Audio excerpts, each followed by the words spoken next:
Okay, guys, welcome back to the Eyes on Leafs podcast. It is the morning of Drake Day. Did you guys listen to the Iceman? End the show. Not a chance. Not even 30 Not a seconds chance. Yeah, well, my TikTok post of all the Drake photos in relation to the Leafs and hockey got like 40 likes, so we take that. Take it, I guess. Damn, that's Yeah. that's good engagement. It is pretty good engagement. Anyways, I think yeah, there's a lot Jacob to with the fucking Noah Khan poster in the background really listened to Iceman and was definitely enthused. give it a chance. It's fantastic. Anyways, yeah, you should. You should. We got Kanye and we got Drake in the same year. And A$AP Rocky. I did listen to So- about half of that Kanye album, and it wasn't bad. Yeah, it was pretty good. I like Bully. Anyways, we'll move on to hockey now. There's a lot to talk about. What do you mean? We're a music podcast. Yeah, exactly. We're a Eyes music on pod. Kanye. Oh, man. That'd be an awful podcast. Yeah. It's out there somewhere. Well, Someone is doing this. At least we'd never have nothing to talk about. You're right. Anyways. Fair enough. I like some of the Eyes on Leafs guys. What the hell do they know about Kanye? I like some of those Gaga songs. What the fuck does she know about cameras? Anyways, yeah, back to hockey. There's a lot to talk about. man. We recorded, I think, like a week ago on the day. Exactly I think a it week would have ago, been the yeah. last time we recorded. That's right. Yeah. So we're gonna try to keep this schedule going. Maybe if it gets, I'm not. It'll probably get quieter as the weeks go on here with the playoffs starting to wind down. But we are gonna try to keep at least one pod a week going. And there's a lot to talk about right now in Leafland.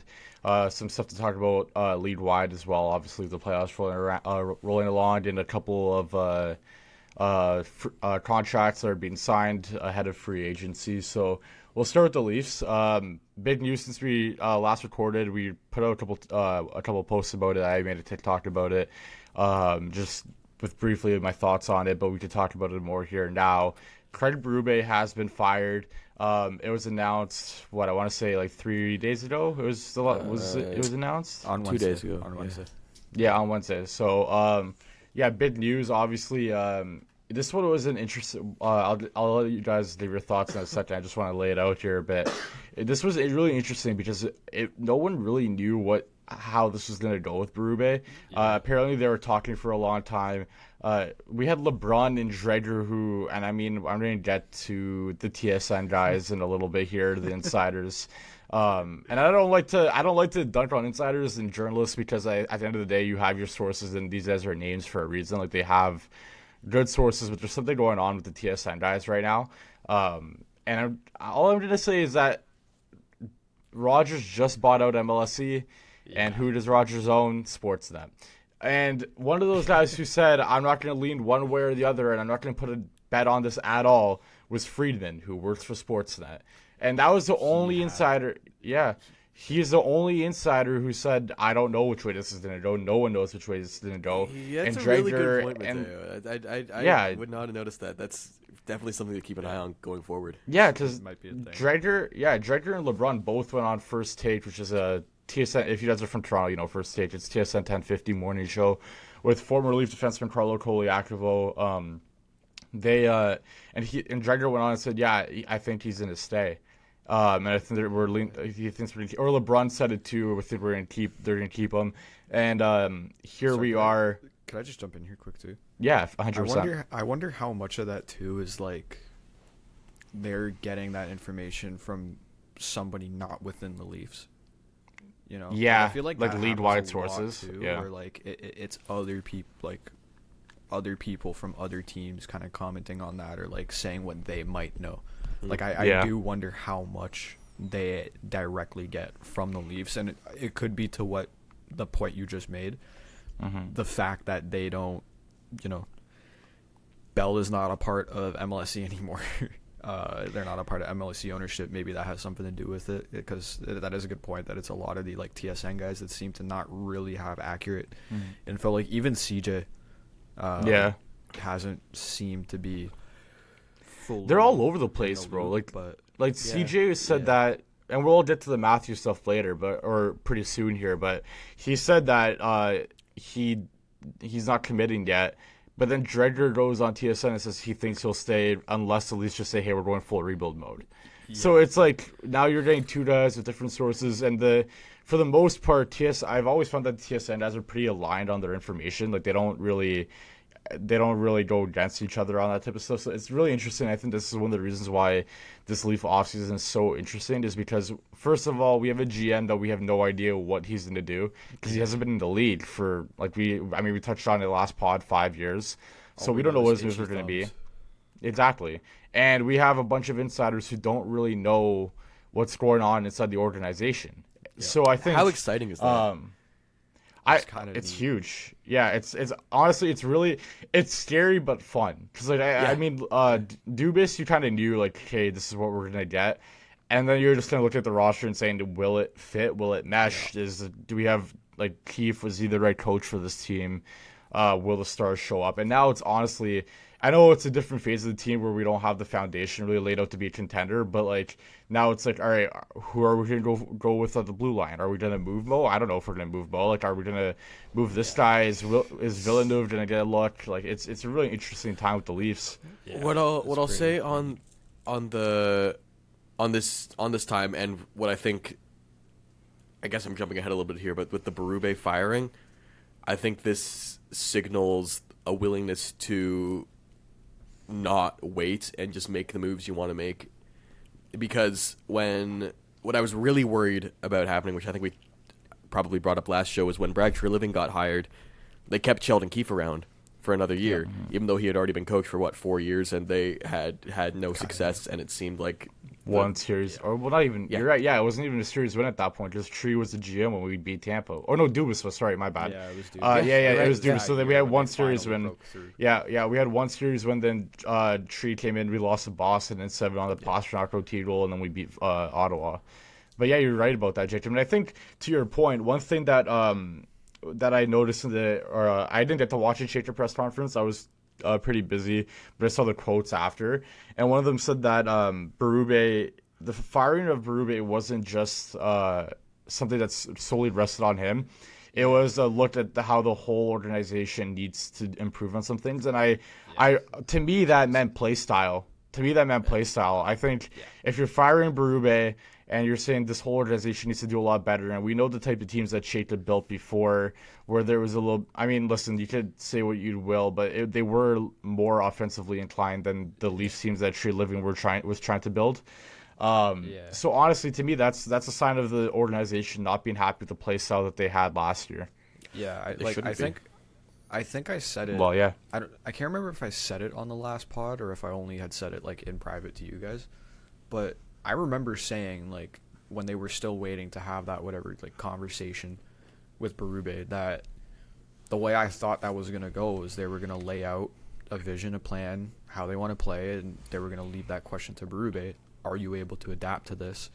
Are you going to enforce this? And that decision would be in his hands, because I think they were comfortable with Craig Berube, the person, being around the team still, but I don't know if they were comfortable with Craig Berube, the coach. And I wouldn't his tactics and his place, like his coaching style, whatever. I don't know if they were comfortable with that. So I think that's. And Dave, I was watching. Oh my gosh, what's it called? The show with Nick Alberga and Jay Rosehill. Leaf. Is it? It's not Leaf Talk. Take, I think. Yeah, Leaf. Yeah, something like that. Yeah. I was watching that, and they had David Pagnotta on, and he said the same thing. That is kind of seems to be how that conversation might have gone. So that's what I was saying before. Like I think that is definitely how it went, and I'm guessing Craig Berube wasn't going to adapt or wasn't going to change, and that's fine.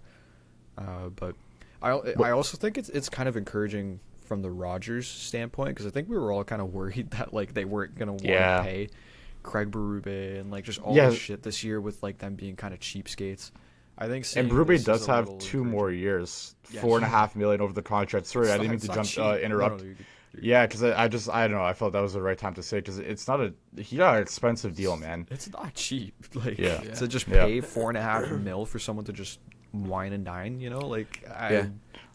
I think we're seeing that NHL too with the Knobloch firing. Like his extension didn't even kick in, and I think teams are feeling the heat, especially in Canada, where I mean, the markets are bigger and people care more. Like you're seeing teams like, all right, like we gotta make this move now. I mean, look what happened with Bruce Cassidy and Patrick Waugh with less than 10 games left in the season, and Vegas is in the Western Conference Finals now after making that decision. Like this, I feel pretty encouraged by the Berube firing. It's like I was saying, because this team has been so, not this team, this organization. I mean, has been so neglectful and inactive, indecisive, and just like completely unwilling to make the moves that need to be made essentially since the start of the Matthews era. So this to me could be the signaling of a new era under John Chaika and Matt Sundin, where they are actually willing to do stuff, which is great. That's why I'm so excited. I agree. Like I think we can argue about if the moves that they are going to make are good, you know, if they, you know, have the, I guess, sense for what a good move is. But I think at the very least, what we're going to get out of this new management group is decisiveness. I don't think John Chaika is going to be like Brad Treliving at all, where he just kind of sits around and is just like fucking kicking tires on shit around the entire league, and then GMs are getting pissed off with him in that front. Like that was a legitimate thing with Brad Treliving. Just sits there, kicks tires, and then other executives are pissed off because it's like, hey, dude, are we gonna like make a deal here? Or you're just Troy Stecher, or are we just shooting the shit? Like I don't get it, and I think we're gonna get something different on that. I think one quick thing, I see a lot of people taking like victory laps with Chaika, and I'm like, he's won a lottery and fired a coach. Like he hasn't done anything yet. It's like, I mean, I don't know. That's more than we had in the past, though. Well, I know, but it's a good start vibes wise, because I think everyone knew that the right move was firing Berube, and obviously winning the first overall pick. We already talked all about it, but like it's exciting, right? But I am still. I don't know if it's just like the years of like cheering for this team where you like anything, it might feel good in the moment and you know there's like impending doom coming, and I don't know if it's that, but I'm just like really pumping my brakes on the excitement with them right now, just because it's like I wanted Berube gone. Obviously first overall pick is nice, but like there's so much wrong with this roster still, and we'll get into that as the summer continues. That's like and everything that we criticized about John Chaika last week is still true. 100%. It's just that he made a decision, which we hadn't seen a GM do in quite a while now, and it was a good decision. It was a good decision, yeah. Like it's still definitely up in the air what his tenure is going to bring. I just do think at least one positive with him is just the fact that there will be decisiveness more so than years past. It's just, again, are those decisions going to be the right ones or the good ones? That's still a question to be had. Yeah. But I want to go. Is a good decision. Yeah, I want to go. Nothing to do with him, but sorry. I guess it's not like bigger picture because it's only been 2 years. But like, how do you guys evaluate Berube's time as Leafs head coach? It's a really odd one. Like I think last year, I mean, listen, we already talked about how we've always talked about how all the advanced stats guys always said that like it wasn't sustainable last year. But like honestly, that was what. And I know the style of play wasn't great, but that might be some of the most fun I've ever had watching Leaf hockey, because I felt like finally we had a team that almost resonated with the city a little bit. Like we had our stars scoring goals and stuff like that, but like they were a physical team. Like they played physical hockey. They wouldn't put up with shit. And then they beat a division rival in the playoffs and like pretty handedly too. Like they didn't really struggle with Ottawa all that much. And then obviously it collapsed, but for a little bit there, it looked like, oh my god, they might beat Florida, and like I don't know. Like obviously it ended sour. I don't know how long it'll be until I look back, like with fondness on that team, because I think the way that they went out was so disgraceful that it really sours like what they did throughout the year. But like that team, I remember in the moment it was so fun, like pushing for the division title, getting down, winning the division, finally winning the division. And going against Ottawa, and it felt like the vibes that like our dads watched in like the early 2000s when you had those big things against Ottawa. There's a clip of that team making you believe in Mitch Marner. I know there is. Our Instagram, there's a clip of that, dude. Like yeah. That team, and whatever that it was was that they had last year whatever it was working, and like that was. I mean, they lost in Game 7 in the second round. Like you can't say they were close at all because they weren't. But you know, they had it. Like I think that team, if they beat Florida, which they were really close to doing, like they were close to beating Florida, I guess you could say. If they beat Florida, like I think they make the final. You know, like they had it, and I think the only way you can evaluate the Berube tenure, honestly, is just I think that year was pretty unsustainable. They over-relied on elite goaltending way too much. The defense just was not up to par, especially from the forward side. I think as much as we don't want to say losing Marner, you know, affected that much, I think it did. It definitely did. Like Absolutely. He was. It definitely did. It's just I think there were so many factors that kind of just worked on the Leafs' favor. Hold on, can I say something quickly? It affected us, but it's not the reason why we were a lottery team. I just want to make that clear because there's two very different ways of looking at it. So sorry. No, you're right on that. But I think last year with Berube there was just a lot of things that went right, and I think this year there were just a lot of things that went the other way. And correction. I think there's more somewhere in the middle. I think an average year under Berube would have been somewhere in between that. Like maybe they're a fringe, you know, kind of playoff team or wild card team kind of thing. Yeah. But I don't know if they were good enough. Like last year, like a lot of things just worked. The defense was strong. I think momentum was on their side heavy last year too, where they never really seemed to have that momentum this year outside of like January. Yeah, I think you're right, Seb. I think you have to be lucky to be good, and I think they were last season. And I think that team. Well, I shouldn't say easily, but I do think if they got past Florida, they would have went to the final, and I honestly think they would have beat Edmonton, which is not a great thing to think about. But we'd be having a very different conversation today if they, even if they go to the Berube finals, would still be head coach. Berube would still be the coach for sure. Yeah, probably for 2. Mitch might have stayed. Definitely, like he might have just signed the deal. He might have just signed the deal. But I mean, I don't know. It could be, I don't know. Berube is a weird one for me because it was such a short stint as head coach when we've been used to Babcock and Keefe, who had a long runways. But I mean, I don't know. Like the most successful Leaf season we've seen, and then this season, which was just a complete and utter failure. But we end up with the first overall pick, so it's a weird one. But I think something that we haven't mentioned it yet, but I do, and I want to get into it now. And I think something that really affected the decision is Matthews. I think they were saying that they were going to talk to Matthews, and at some point early like this week, and then next thing you know, on Wednesday, Berube is gone. And Chayka did say Matthews had nothing to do with Berube being fired, but honestly, I don't believe that. I honestly, truly think that they sat down with Matthews and he said, "Listen, like this style of play is not." To be fair, they haven't had that discussion yet. They did mention. I thought they said they were going to. I thought they said that they were going to sit down in Scottsdale. They were doing it earlier this week. Because that's what Friedman was reporting, I think. Yeah, they mentioned at the press conference that like. I think there's like a scheduling thing, like they just haven't had time to sit down. Okay. But to your point as well, I highly doubt they didn't just call Matthews. Yeah. You know, like Matthews. They've probably had a phone call with either Matthews or his agent, kind of talking about this. Like I think it's naive to assume that they didn't, you know, ask the players what they think, you know, or at least like indirectly ask and kind of try and read between the lines with that.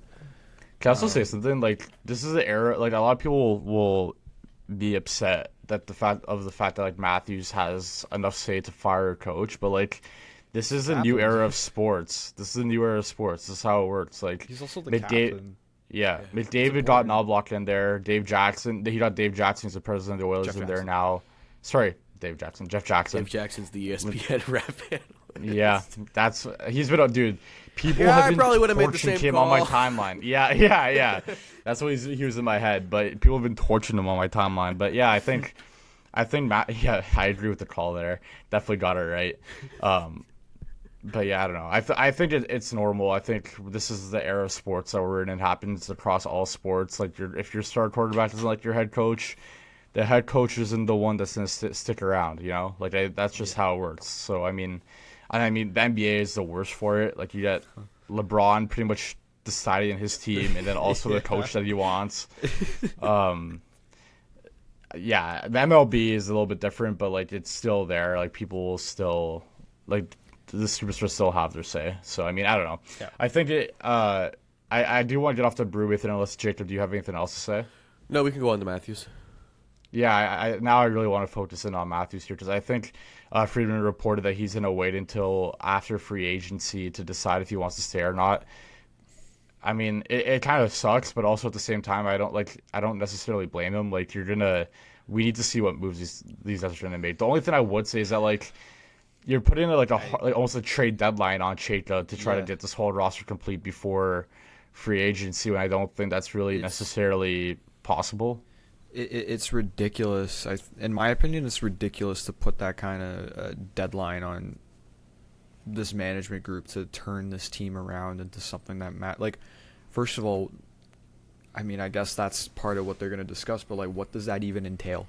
Like, what does a what does a team that looks like it's ready to compete look like to Matthews? Because we went into last year, I think he probably assumed that they were going to be a lot better than they were. Looking at that team, like although there was reports that the players weren't happy with the acquisitions they brought in during the offseason, like with Tree Living, Brandon Michelli, and Dakota Joshua. Like I mean, those were the only moves he made, right? So I wonder, I wonder if the players kind of looked around in the room at this first day of training camp, like Jesus, like we don't have much here. Yeah. I mean, and then I don't know. We're just like, I feel like, he had 9 straight years of playoffs. He misses the playoffs 1 year again, partially because like, let's not mince words here. Like he had an extremely disappointing season. Even before the injury. You can blame maybe part of that on he didn't really have a proper line mate. Sure, but like, dude, I'd also argue deployment. Bad deployment too, but like, dude, you deployment's scored part of your 69-goal season playing with Max Domi and Tyler Bertuzzi on down years. I don't. I think you could do a little bit better than like a 65-point pace. And again, I 100% agree, and this goes back to the Berube, like deployed wrong. He's not Barkov, and it was ridiculous to deploy him like he's Barkov, but still. There's a lot of room for improvement on his side as well. And part of the reason they didn't have lots of playoff success in the 9 straight years they made it was also because of him not showing up in a lot of the moments that he should have and needed to show up. So I feel, as the captain of the Leafs and whatever, it's kind of ridiculous to just like jump ship after the first sign of whatever, I think I saw this on the Steve Dangle podcast when Steve Dangle said it, and honestly, I kind of agree. Like, I want him to have the same enthusiasm for being the captain and for this team that like a guy like Matt Sundin had, or like a guy like Wendell Clark had, where like even when the Leafs were shit, they were hell bent on staying and trying to make it better. I just wish there was more of that, Yeah, I mean, I don't know. Do you have any thoughts? I don't know, man. That's a powerful statement. That's that makes you think about. I don't know. Like, you're talking about the best player that this team has ever had, and whether or not he's going to still be on the team next year, give up, right? So I think John Chayka has a pretty difficult task here in selling Austin Matthews on this team, and I think it's a little bit frustrating as a fan, like you were saying, Seb, that our captain has to be sold on this team. How is he going to do that? How is John Chayka going to turn this into like a team that Matthews views as competitive in 2 months? In his defense, like, is he also hasn't said I need this team to be a cup contender in 2 months. Like that's true. with the spotty reporting that we've had around the situation, we have no idea what Matthews is looking for in this team next year. Like we don't like the only thing we know is that he wouldn't stick around if we said we went like full scorched earth rebuild. And at that point, like I don't blame him. I'd probably want like because that's what Dreger said, but also we just talked about it. Like we don't know if the TSN guys actually know because they were off on the Berube reporting. Like we don't know what they're getting from inside the organization anymore. But like he did say that if it's a full scorched earth rebuild, then Matthews will go. And to be honest with you, if it is, I'd want him to go because that's one of our most valuable assets. And then it's different. Like, So I mean, I don't know. Like that conversation hasn't happened yet, like you just said, and maybe it will like sometime soon. And we'll get some more reporting on what Matthews is looking for in this team next year. But we really don't know yet if he just wants to see a sign of like improvement towards it, or if he needs a cup contender now. Because to be honest with you, if it's a cup contender now, he's not getting that. This summer is not conducive to completely changing the franchise. And we'll talk about the free agent market here pretty soon. But like, it's a really, really, really bad summer if you're looking. And this is the most cap space we've had in a long time. I think we have, and it's just not a free agent market that you want to have a lot of cap space in because there's not a lot of options on the market. So I don't know. Darren Radish, $9 million. I'm terrified of that contract, dude. Like, I'm if they so scared. Like if they go get, like a Dougie Hamilton and like I don't know, like if he's available, like an Olin Zellweger. Yeah. And then maybe another guy like up front, for the third line. Is that enough?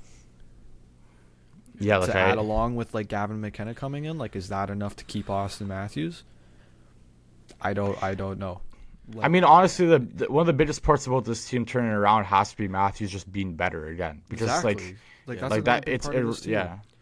If we're getting into more roster construction stuff, I've been looking at who this team has, and next season, like with the addition of Gavin McKenna, assuming that he's going to play for the Leafs next season, I don't know where any of Nick Robertson, Matthias McShelly, Max Domi fit on this roster anymore.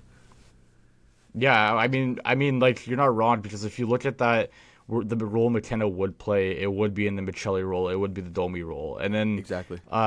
Robertson, I think, showed he could play in the bottom six this year, and I think he got better at it. But also, I don't know, I'm not going to be heartbroken if Robertson's on the roster next year. Like I like him, but like I don't know, he's not a player you like bend over backwards to keep around. Like at the end of the day, he's like what 25 now, and like we haven't. I'd love them to go get like Maverick Bork if possible. I could see it happening because of the cap constraints there in Dallas. They're really up against it this summer, and they have to sign Jason Robertson. And Robertson kind of forced their hand into a deal because the whole thing with Robertson was kind of like the Marner conversation. He can't play in the playoffs. And then last year against Edmonton, he started to show signs of life. And then this year, he was unbelievable against Minnesota. So it's like now you kind of have to sign him. Like you can't just let him walk now. Yeah, no, they have to.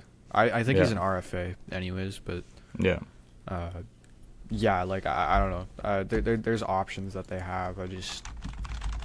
It's kind of upsetting with Matthews here. Like I think I understand he's getting older, and I understand all of that. I just feel like you still have 2 years left on your contract. Mm-hmm. Be the captain, like. I mean, I don't know. At a certain point, it's like everyone talks about Clark and Sundin, and it's great as fans, but also those are two guys who never got to win a cup in their career. So it's like they did.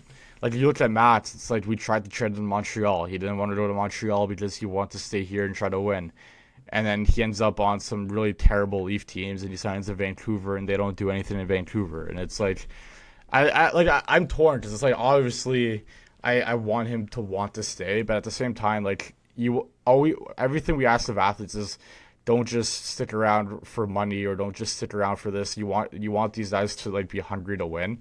And if at the end of the day, like if he puts in 10 years here and it's like, all right, like we're probably going to need a full rebuild or we're going to need like 3 or 4 seasons to turn this around. And it's like, like that's different. I'm not Yeah. denying that. Like, if their Leafs are going to go for a full rebuild, 100% they should trade Matthews. I Not just don't think they're because of that Like, far.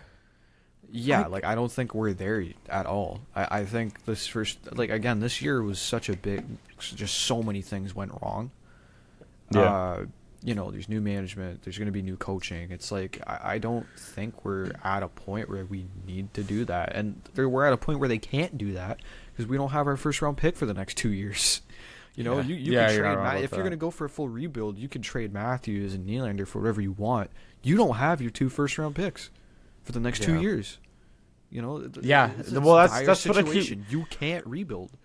That's what I keep trying to tell people, especially my dad when I have this conversation, is that you can't tear it down now because we don't have our first round picks. And I think the main argument that people have been saying is that, you just don't get other first round picks. It's like, yeah, okay, whatever, you don't get other first round picks, but it's not. No, it's not. You're not trading for top 5 picks. You're trading for a low end first round pick unless you make a move in this draft with a team like San Jose. But even I keep saying the San Jose mock, but like they need a defenseman. Like I know Austin Matthews. No, like the Austin Matthews move would be the flashy move, but you already have Celebrini. You have a young forward core that you don't need Matthews. John Tavares move. They really don't need that. Yeah, exactly.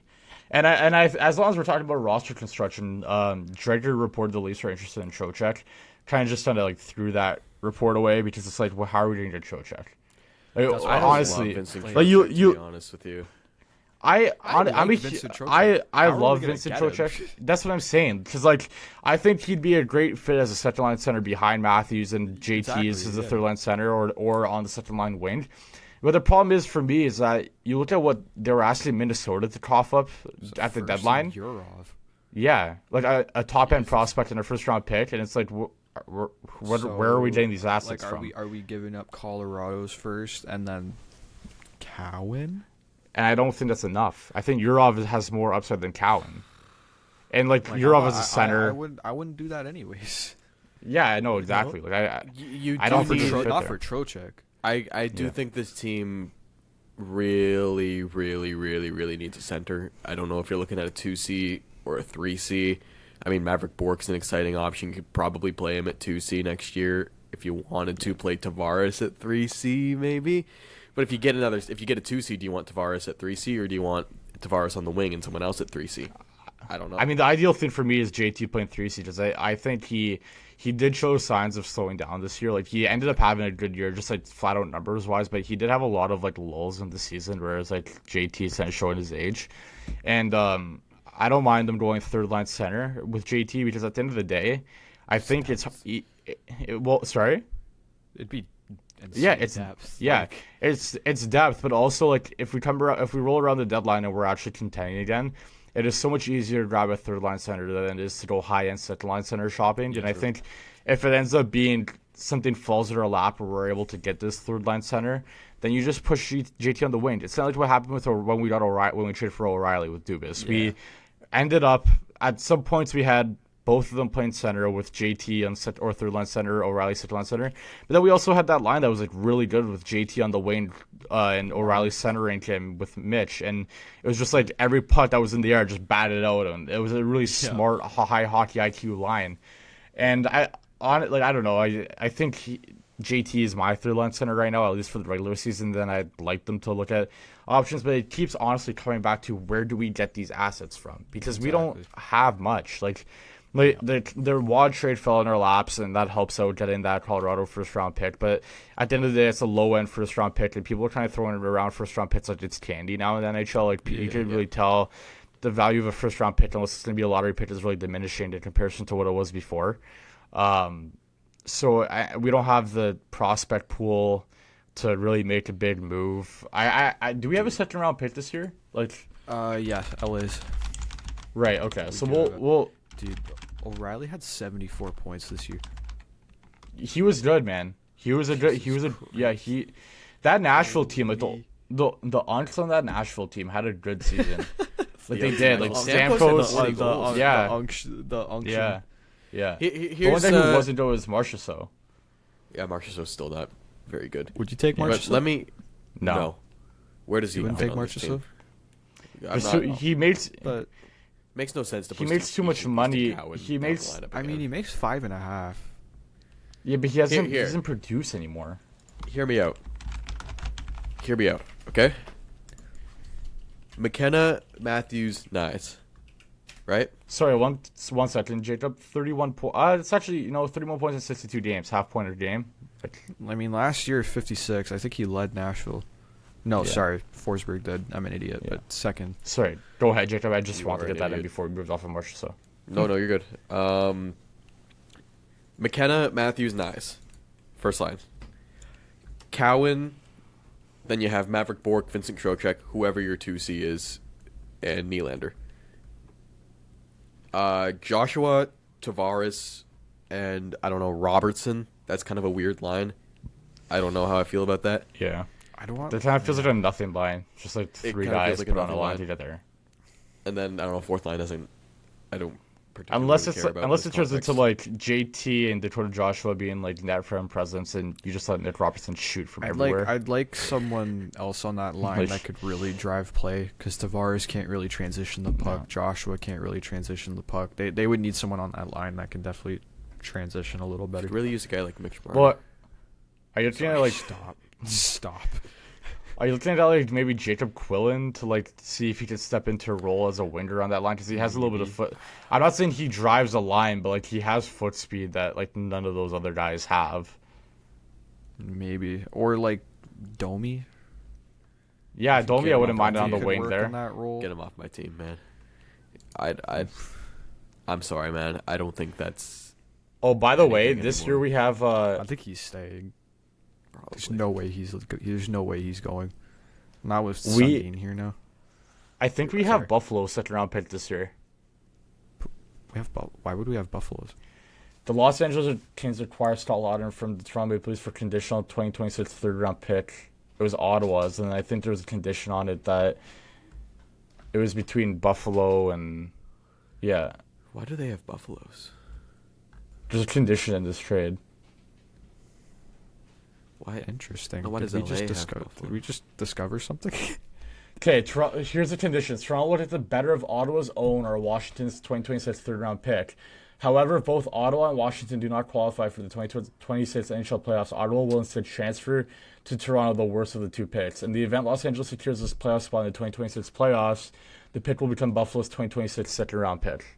I'm sorry that happened to you, or I'm happy for you. Yeah. Not reading that essay. Basically, all that mattered is that since LA made the playoffs, we got Buffalo's second round pick. Okay.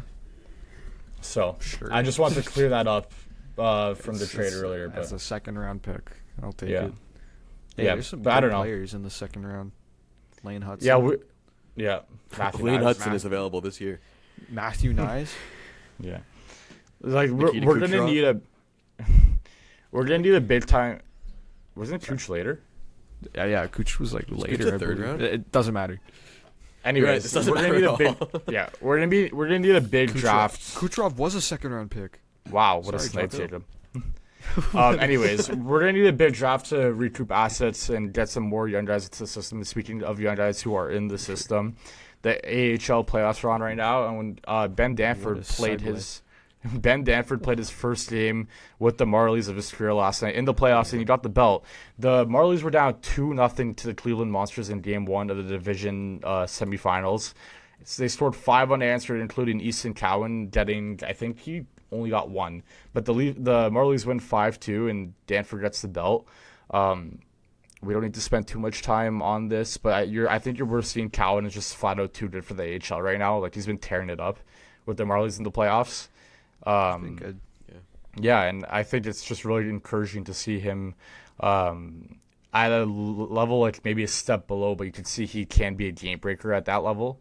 And we saw him be productive in the NHL. I'm not saying he's going to be a game breaker in the NHL, but like if he could just be a producing winger for this team, I think he needs to get a little bit better this offseason if he wants to play the style of play that he tries to play. Like, he tries to be a pest and physical, but he's also a teenager still, so it's like any young player, like, yeah, All right, should we move on to league wide talk? Unless you guys have something else to talk about with the Marlies. Not really, no. Yeah. I'm trying to find the stats. Yeah, there wasn't- right now, but AHL I want stats to. are I want so to go watch a fucked. game. We should do a Eyes on Leafs if they make it. Road trip to Then- Cleveland. Come meet Eyes on Leafs in Cleveland. Meet and greet. All our Cleveland one fans guy. out there, we are going to be Yeah. in you soon. Okay. All right. Lead wide talk. Innuendo. Why can't I Staying find on the stats? getting Come on, the AHL. Yeah. Why do you suck? We should do an Eyes on Leafs Marlies game. We should. We should. All right, bro. League Anyways, talk. getting back to coach firings, we had a big one with Chris Knobloch being fired from the Edmonton Oilers. I felt bad for Knobloch because Spectre reported a day early. By the end of the day, he's fired. And then it gets like midnight and everyone's kind of sitting around like, not fired yet. Not fired yet. And then the next morning, Ryan Rushaw tweets out, Chris Knobloch has been relieved of his duties. And it's like, okay. So much like Berube, and I mentioned this earlier, Knobloch has Knobloch has 3 years left on his deal, and it was an extension he signed last season, and it hasn't even kicked in yet. And I'm gonna be honest with you, I know Oilers fans had their fair share of complaints with Knobloch this season, but that roster was not a roster built to win in the playoffs at all. I honestly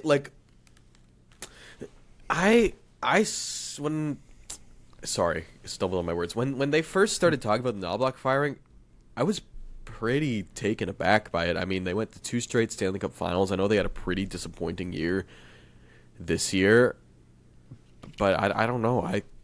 I thought this had been a successful period of time for the Oilers. They need a goalie. Yeah, this is. I just wanted serious goaltender. before you go off on Stan Bowman, I want to say this is letting Stan Bowman off the hook. Like with this is the ownership letting him off the hook because Seb, you could go off on the goaltending thing now, but I think he is the worst GM in the NHL. I completely agree. He's abysmal. I don't understand how he ever got a job again besides whatever the Chicago scandal. His body of work in Chicago was terrible. He's coming to Edmonton. His body of work is even worse than what Ken Holland did, which is an accomplishment in and of itself. I don't know how you can consider yourself a serious general manager and put up the disgrace that he's put up in 2 years of being Edmonton's general manager. It's ridiculous. He's wasting the career of the best player in the sport by, putting just completely unserious teams behind them every year in, year out. When did he take over? I'm sorry to jump in. Was it 2024? It was 2024. It was right after the Did he do Ryan McLeod for Matt Savoy? He did no. I think it's that was it's Jeff kind of Jackson, That would've because been Jeff Jeff Jackson Jackson. was kind of like managing for that one summer, and then they hired Bowman going into last season. Gotcha. Okay, go on. But he has had opportunity after opportunity after opportunity to acquire a serious goaltender. There will be an opportunity to do it this offseason. Like, Ullmark was available. Or am I lying? I might be lying. I don't know if Ullmark was available when he was GM, but Jacob Markstrom was available when he was general manager. We could go on. Like, there has been opportunities to get a serious goaltender, and the best he was able to do. Were you talking about Holland or were you talking about Bowman? Bowman. Oh, yeah, okay. Like, there has been opportunities, and it's the most glaring need on this team. And he decided that Connor Ingram and Tristan Jarry were the upgrade on Stuart Skinner and Calvin Pickard. And Ingram's been like good too for what he was an AHL rehabilitation project. Like, it's like he's like good for that, but you gave up a shocking package for Jarry, and I wrote it at the time for Overland Sports, which is one of the places I read. Yeah, it was awful. They got fleeced. Dubas put him in a toilet and fucking flushed him. Like, it was ridiculous. Yeah, I think one of the biggest things that not many people have talked. I mean, I have seen some talk about it, but like part of that deal is to give up Brett Kulak just to make the deal work. And now you look at him on Colorado, and he's like played a big role in getting this team to the series winning goal. Yeah, got this team to the conference final. Like, I don't understand it with. I don't think it's a coaching Bowman. issue. No, I just don't understand this with Bowman. Like, he is just a Was he the one that did the Wallman? He did do the Wallman trade, I think, right? Yeah. That's a good deal, though. Yeah, like, I mean, that was good. The person who really got fucked over that was Iceman. Iceman. Yeah. He Yeah, gave up best. a pick with just a dump Ballman's contract. Yeah. He goes to San Jose. He's fantastic, and then the Oilers paid a first round pick for him, and signed him to a long term deal. But I mean, I don't know. I think I honestly think that, and I think Frederick was awful. awful. One of the worst moves he's ever made, probably. Yeah, that He contract is just terrible. Like I do think that there is a lot to like about the roster that Stan Bowman has built, and it's mostly with the forward core. I do think this is probably the best forward core that they've had in the McDavid era, which really is not saying much. But yeah, I don't know though. My problem though is that, like, you look at the playoffs this year and we didn't get any of the depth scoring that they usually get. Like, in the past years, we had Matthias Janmark go off. You had McLeod score some big goals for them. Yeah. I think 32 Thoughts brought this up, that after the Oilers series, after they lost to Anaheim, that it felt different, and I think they said that the guys in the room knew it was a little bit different, that they didn't have. Because another thing that we haven't mentioned yet, like, I mean, you did mention, Seb mentioned it, or no, Jacob mentioned it, sorry, that they went to back-to-back Cup finals. It's a lot of hockey to play, and then you tack on the Olympics to guys like McDavid and Draisaitl. Yeah. Like, it is a lot of hockey, but and when you're so reliant on two guys who usually can't do it, they can't. Like, we've seen Draisaitl play on one leg, and he's still putting pucks away, and McDavid's flying around the ice. When you're so reliant on those two and you've played this much hockey, like, this is what's going to happen. Man, Yeah, I also completely forgot about the Dylan Holloway, Philip Broberg, which are two guys that they could really use right now. Well, I think that was before him, but yeah, that was Ken Holland. That was kind of. I mean that. But to your point, Jacob, that's just like a straight. Like, it's just like bad management is like a theme in Edmonton. Like, I mean, we don't have to do a deep dive on Ken Holland's Edmonton tenure right now because it was so long ago. But, like, I think with that whole offer sheet situation, I think the one that everyone forgives Ken Holland for is the Philip Broberg, because at the time it was like an absurd amount of money for Philip Broberg, and we didn't think he'd become as good as he has become for St. Louis. Dylan Holloway was the one where it's like, that is like less, or that is more than reasonable for Dylan Holloway. And they had the cap upside. to do it. They traded Cody Ceci to make the cap, and then they didn't match either of them. Didn't do it, which didn't make sense to me. And it's like, why? Yeah. And now he just signed that huge contract, and the Blues trolled the Oilers by announcing it the day after Edmonton lost. He's been great. He's a top 6 forward for them. Top 6 power forward. Yeah. Yeah, there's I don't know, the Edmonton's in a world of hurt right now. I guess we haven't talked about this, but like, and I should have brought this up during Berube's, but like, who do you guys want? Well, first of all, who do you guys want as the Leafs head coach, and then who do you think will be brought on, and then also we could do the same thing for the Oilers. I'm intrigued by Manny Malhotra coming back as a head coach, someone who already knows the organization. Knows a few of the guys already. Seems pretty well liked around the league. I'd be interested in him. I know Bruce Cassidy is like the big whatever flashy name, but I don't know if that's the avenue John Chaika is going to go down. 2, I don't know if Bruce Cassidy will even want to come here because of the state of the team. I think he wants to win, and that's just not a guarantee with this Leafs team. And 3, I don't know if stylistically it even makes sense. Like, you just fired Berube, you're going to go and hire Cassidy, who's, like, relatively kind of similar in terms of coaching style. And, like, you know, how their teams play. Like, I don't know. I don't think Bruce Cassidy's the guy. Yeah, there was that stat with Vegas. Like Malhotra, but I could also see them going completely off the board and, like, I would love for them to pull, like, David Carl out of college. I know like several teams have tried to do that, pull him away from Denver, but like cost a band, dude. Well, it'll cost a bag, but also I don't know if he wants to leave. Like, I don't know if he does. Like, I think he wants to be a college coach. And I mean, loves the gig there. Yeah, he makes tons of money there too. It's very I similar don't- to the Pridham situation. Like, I don't think Pridham wants to leave Fair. or be a I- GM anywhere. I don't really have anyone on my personal radar other than the names that Seb already mentioned, Bruce Cassidy, Manny Malhotra, because that's really the only ones that are being talked about right now. And I don't know. I can't say anything about Manny Malhotra. My only experience with him is when he was the Leafs power play coach, and the power play was That was bad. 5%. That was awful. I'm like Keefe sure just he's a stripped good him of the coach. duties. Yeah. Yeah. Well, he had that really good year in Abbotsford. I mean, 2 he's been years their ago. head coach for years. Like, he's been pretty Yeah. good with Abbotsford as a head coach. This year, I saw Justin Bourne tweeted out that they were terrible this year, Abbotsford. And I also fair. think that's like Vancouver not having anything to work with. Yeah, Like- I think Vancouver called up a lot of their Yeah, top yeah. guys. You know, That's a good point. they lost a So- lot of top prospects to the NHL this year. Yeah, I think we see Bruce Cassidy land in Edmonton. I think that's I don't know. It's weird because they tried to talk to him and Vegas said no. They delayed. But they did delay, and I wonder if that's I don't know. We'll see. I don't know. think they It's kinda really have to. odd.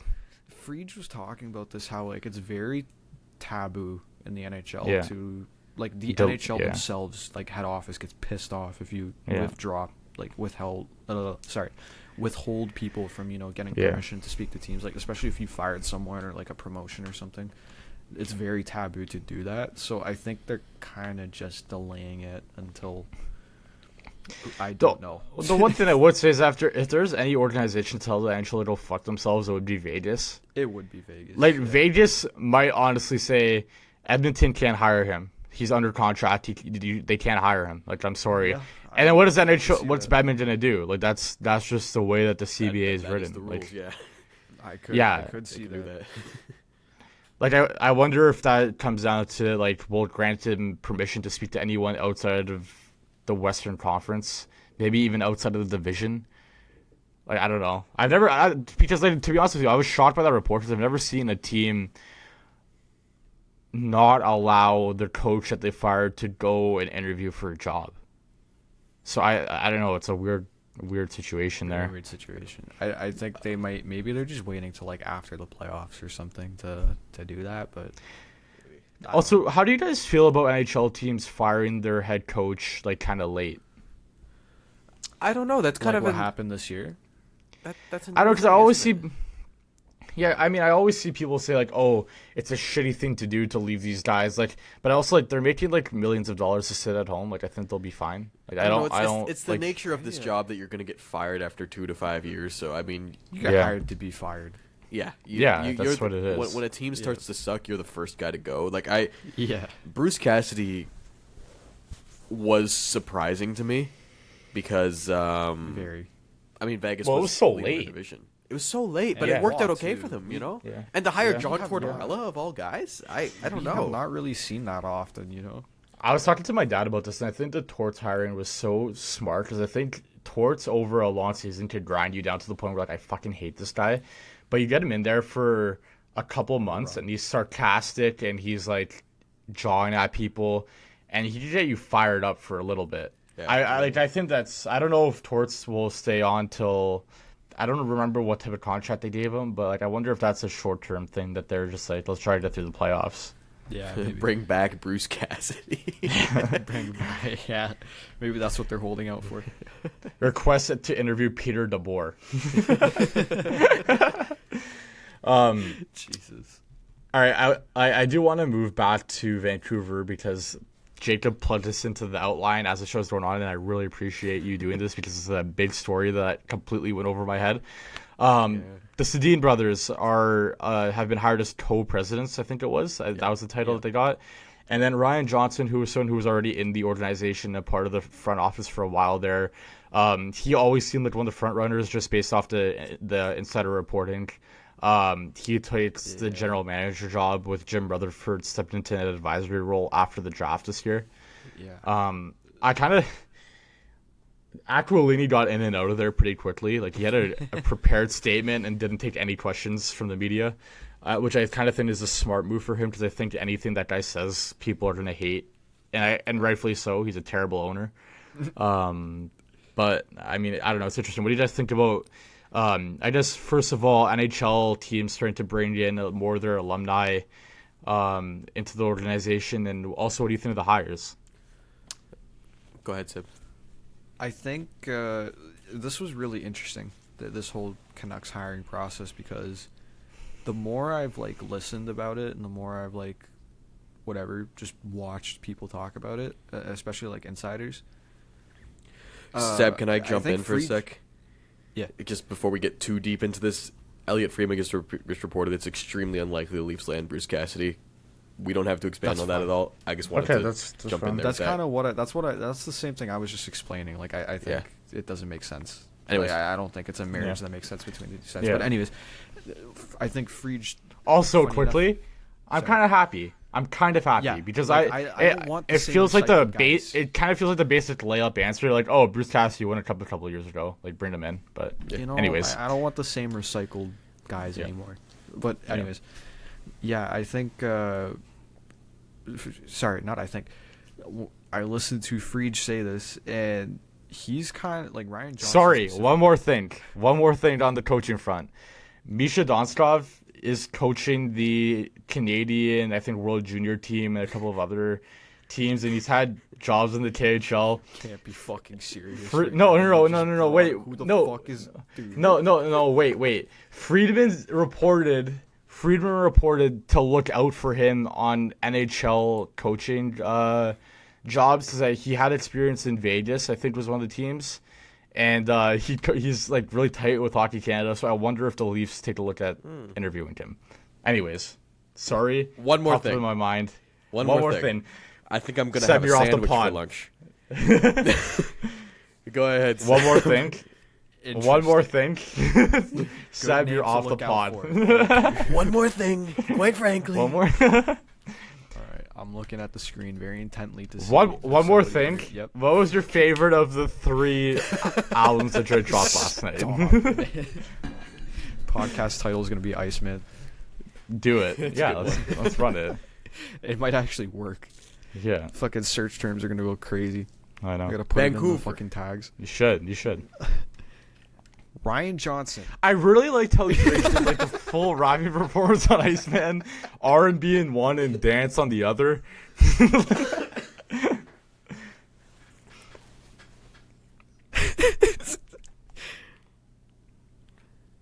Ryan Johnson. Also, he took Press off National Treasure. He took Press off of National Treasure, which is really dragging the song down. And the beat switch on National Treasure was elite, and it might be one of my favorite Drake songs ever. Can we get back to a serious podcast? Yeah. Ryan Johnson. I was disappointed with the feature list. We don't need any more sexy red. Ryan Johnson has been to Vancouver's Vancouver's ownership for like a couple years now. 40 did a great job producing. Okay, I'm done. I'm actually done now. They were like kind of setting him up to be the next guy. Like internally, he was viewed as the next guy, and it was a thing. Like they told him, "Don't go interview for other jobs. We got big plans for you here, or whatever." Mm-hmm. So that's why this hiring process was really kind of interesting to me, because it's like they made him those assurances, and if they went ahead and hired another guy, which apparently got really close with Evan Gould. Yeah. Evan Gould got really close, but he might have gotten lowballed by the Aquilinis. Mm-hmm. If something like that happened and Johnson's just sitting there like, hello, what about me? Like, you made whatever blah blah blah blah promise X, Y, and Z. That would have been a really interesting situation. I think maybe Vancouver was just kind of seeing what was out there, but I feel. You gotta. I'm just like Keith Pelly here, but you have to do your due diligence. Yeah, you can't just. Like, yeah. That's what I'm saying. Like you kind of have to go do that. So I feel like it would have taken somebody really shocking, or like someone really like, wow, we need this guy. And I think Evan Gould was close to that, but I think it was more of a, hey, if we can get like a really cheap whatever in here, let's do it, you know? Because I think they offered him under like $1 million. according to Frege. Like that, it was a low ball offer for like an NHL GM, especially in a Canadian market. But there's added pressure there, especially Vancouver. Yeah, it was do you guys think that they actually like the Sedins and for that role, or do you think it's a little bit of like PR play, like damage control on the way it's gone recently? I think they do. They've been a part of the Canucks for a little bit now. From what I know, I'm pretty sure they were in like a lesser, like more advisory role for a bit. So kind of just, I think they were kind of being, I guess, groomed for this kind of position. It's still funny to me that these guys. I don't know if there's a better way I could put that. Probably. They were being prepared. Nope, they got groomed. Situation. They got groomed. My friend, put it in Aquilini. 50-year-old men. I'm tweeting that out. Breaking. Francesco Aquilini grooms the Sedin brothers. I think it's really funny to me that these two guys just do everything together. When I saw this hiring, I was like, damn, these guys got drafted together. They played the exact same length of their career. Their career stat lines are the same. I was looking up, like, did these guys get married in the same year? Like same day. They had the same. They had the same wedding. Iceman. Like what is Do you think how deep does this go? Do you think they listened to Iceman at the same time? Or one of them listened to Iceman, one of them listened to one of the other albums, and they compared. Yeah, exactly. Maid of Honor. Yeah. Do you think they have similar music opinions, or like do you think one of them likes My Beautiful Dark Twisted Fantasy over like Yeezus or something? That'd be shocking. One of them likes Yeezus as their favorite Kanye album. They have always looked the same too. Like one of them could shave their beard or something, or like grow their hair. I'm not gonna lie. My whole childhood, I got them mixed up. I just had no idea who was who. It doesn't matter. Yeah. They both played Like, for the same team and scored the same amount of goals, man. I know. I've always found those like debates interesting, like which one was a better twin, because I always think of them like just equal, like they're like right there with each other. Although like, one was a center, one was a winger, They split. right? Yeah, They were one atom and just split, and That's how that works. developed from there. Yeah, something like that. That's how it. This is a analysis you come to Eyes on Leafs for. Mitochondria is the powerhouse of the cell. I like this move. I don't know. Vibes were needed in Vancouver. It's the same thing as Leafs hiring Matt Sundin. I mean, we needed vibes, whether or not they're going to do a good job or not. Who's to say? You can't really say that. I think before any GM's tenure, I think you can have a really good, in quotes, good GM hire, and it goes terribly bad. I mean, Patrick Allvin was a really popular move at the time, and I don't think that went too well. Yeah. No, Can I also say, Jeremy Rutherford kind of threw him under the bus, and like the end when he left, and I think Friedman said that he wondered. He said this on one of the 32 Thoughts that he wonders if, or was it Friedman? I think it was Friedman. I could be wrong. It's either Friedman or Adam Wild on the Steve Dangle podcast, saying that they might have heard that people, I think it was Freeman, so that it might be tough that like people don't really want to work for Rutherford anymore because of how he's kind of treated Alvin on the way out, and as a child, I mean, listen, it's a dick move, but like also as childish as it may sound, like that's the way the NHL runs. Like they say, see how you treat others, and it's like, do I want to put myself in that position, especially in a market like Vancouver where you kind of need to be protected a little bit. Dude, that guy needs to go to his Muskoka cottage. Like, how old is Rutherford now? He's in his 80s for sure, right? We were talking about Jim Rutherford going to the retirement home when he traded Patrick Hornqvist from Mike Matheson. Yeah. Like, I remember that ago. Yeah, me too. Yeah, I mean, I don't know. It'll be interesting to see how things pan out in Vancouver. Sorry, I think Rutherford is 77.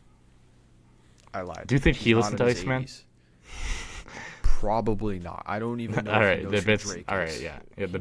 You're actually right. Man. He might not even know who Drake is. Everyone knows who Drake is, man. I don't know, think man. He knows Frank Sinatra, and that might be about it.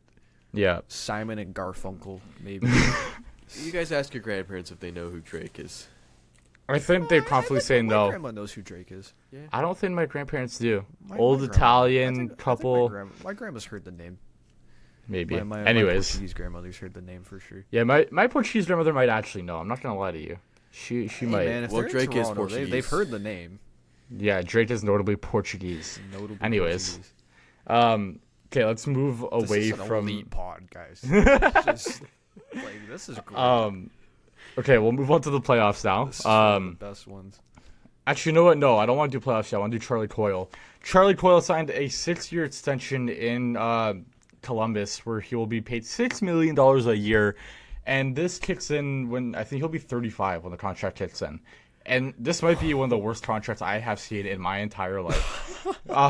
I mean, you look at Coyle, he ended up being a really something that bothered. By the way, this is like not relevant, but something that bothered me about Charlie Coyle is that he wears number 3 as a center. Ew. Like, grow up, dude. That's gross. Grow up. Sorry. Anyways, he had a good year. Like, I'm not gonna lie, he was very solid for Columbus. He played all 82 games. And in that season, he put up 20 goals, 30 assists, 58 points. So it's a solid player right there. But he is far too old. There's far too much term. It's far too much money. And it just feels like one of those moves that Columbus is like, we can't attract anybody, so let's just try to keep the guys that we have here. But also, I don't know if Charlie Coyle's a guy I would have wanted to keep around anyways. Like that. At some point, you gotta start. I don't know. For me, the way I kind of look at this now is like, I think the cap world is changing so much to where, you know, if this is a deal that's signed, like if you take Charlie Coyle right now, like the player he is at this exact moment, and put him 4 or 5 years ago, he's getting, I think, 4 million, 4.5 maybe. Like I think it's shifting a a bit, and these yes and player no, values is just at a point where it's different. Dude. The term is different. The term is one thing. I just think the pure cap hit now for the season he had. The term and money goes hand in hand for me though, because how did you give him the $6 million, but also have to give him the 6 years? I think the other big part of this too, though, is just the fact that he was like one of the only UFA centers. That's a whole thing. I wanted that conversation. Hold off on that because I want to go to that conversation later because I think I don't. This conversation is not, or this topic is not here to talk about Charlie Coyle for 20 minutes. This conversation is to talk about. Really? Yeah. Wow, that's a huge deal. Look at the free agents. Here's what I'll say about the Charlie Coyle contract.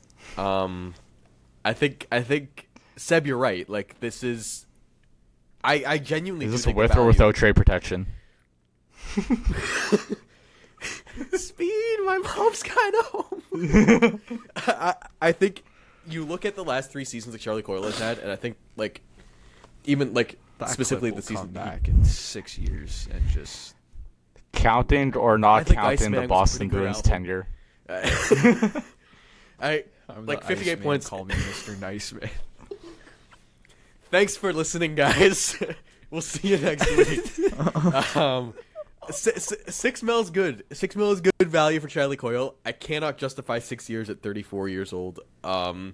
Like he had 60 points 2 seasons ago with Boston, and even last season he only had 35 total points, but 13 and 19 with Colorado, and then you know what nearly I viewed... 60 points with Columbus this season. Like this is a good player, and he has been pretty consistently good throughout his entire career, which was mostly with Boston and Minnesota up to this point.